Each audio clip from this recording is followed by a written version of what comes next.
He wants to know, he's been overshadowed by the emergence of Leonard, but can we please start talking about how good of a sophomore season Anthony Walker is having? Great sophomore season. Every bit of the leader that Chris Ballard loved coming out of Northwestern, Pat Fitzgerald, being a former linebacker there, always praised Anthony Walker. And I think Anthony Walker did a lot to his body, transitioning from the 3-4 to a 4-3, getting a little slimmer, getting some of that Florida speed back into him. He's a Florida kid, went to Northwestern. You got pieces. You've got maybe a handful of pieces you can build around on the defensive side of the ball right now. Anthony Walker, his cerebral nature to his game, I think is one of those cornerstones. All right, from Chance, he wants to know. The rapper? That would be very cool if he's a listener to Kevin's Corner. This is Chance Nadiri. He's got a Yankees logo inside the Colts horseshoe. Ooh, so nice. Know where his allegiances lie. Yeah. He asks, who's going to replace Eberflus when he gets a head coaching job next year? 2-3 pretty good performances from his defense, and he's a head coaching candidate. Yeah, he is. It is crazy how hype builds around coordinators. Oh, yeah. Remember the other Philly guy, Joey, who just got fired by the Vikings, John DiFilippio or whatever his name is? He was like the name. Mm-hmm. Some people thought he was a better candidate than Frank Reich. Yeah. And he goes to Minnesota with Kirk Cousins, and he's fired. Look, what Matt Eberflus has done is outstanding this year with the personnel. There's not a lot of top-end talent, not a lot of invested resources on that defensive side of the ball. To all of a sudden assume that he's going to be a head coach come January, 5th, 10th, 15th, I think is premature. I remember we got a question earlier in the year. I think James has actually DM'd this to me. He was saying back, I don't know if he sent this in training camp or early in the season when he sent this, but he asked about Eberflus being a head coaching candidate, and I was like, that is so stupid. Part of my reasoning for saying that then is just because, and I don't know if you've sat on any Eberflus press conferences, Joey, but I'm not just sure if he wants to be a head coach. Maybe he does, but there's a different element to being a coordinator and being a head coach.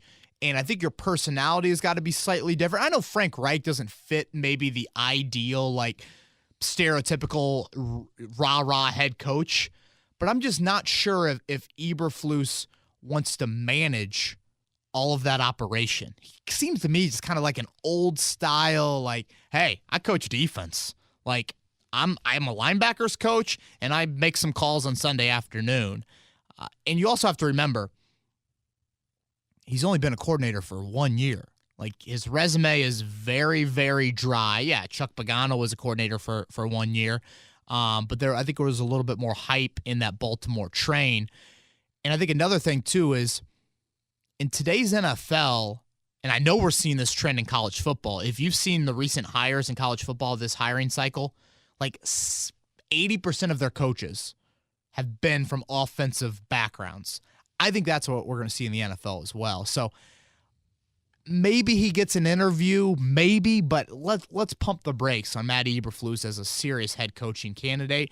Who knows? It takes one owner. Maybe I'm dead wrong, but he doesn't strike me as a guy that I sit there and think to myself, that is a future head coach. This is from Nick.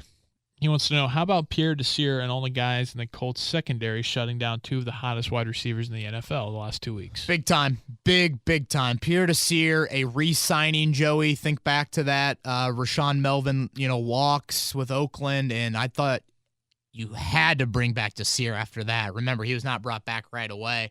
He's a guy who's never been healthy in his career, always battled injuries. He was a fourth-round pick out of Lindenwood. Sounds like a retirement home. But no, Lindenwood is a school in Missouri, and it's actually produced a couple of NFL players. And you were banking on health with Desir. Could he stay healthy? We don't know if Quincy Wilson's going to make that jump. Here you are. Pierre Desir's been great, and I'd re-sign him again. 1-year deal. Something I know he's a little older, 27, 28, but just a really good guy. I know Sometimes we say that a lot, but Pierre Desir is a really good individual. Can never have enough cornerbacks. That's No. for sure. Amen to that. I know that all too well. All right, from Sam Riley, can we get a quote from the coaching staff on Toure playing 0 snaps, please? Going to try to get that later today from Matt Eberflus, so look on 1070thefan.com for a notebook on that. From Bill Palmer, are you aware of any changes within Colts medical staff for this season? There may or may not be correlation to changes, but they've been healthier than in recent seasons. Weren't we just talking about the Colts being the most injured team in the league? I will say they have avoided the catastrophic IR injury. They have avoided the big injury. Yeah, Jack Doyle will end up missing half the season, and you had Costanzo for, 5 weeks, and Marlon Mack for a few weeks, and all of that. But you really have gotten some good luck with really avoiding that big injury. Now, if you look at the inactive list numbers week in and week out, the Colts still have a lot of injured inactive guys compared to their opponents. I think I started charting that in late October or late September. I think the Colts have double the amount of injured inactives that other teams have. But still, I will say, all in all, this has been a pretty healthy team in avoiding the starters to injured reserve. You know what?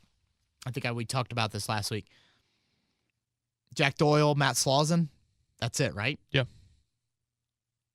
Costanzo for a handful, and Danico Autry for a few games, and Leonard here for one, and Kenny Moore here, and Clayton Geathers, and Malik Hooker for a couple. But overall, knock on wood, you have avoided that big one.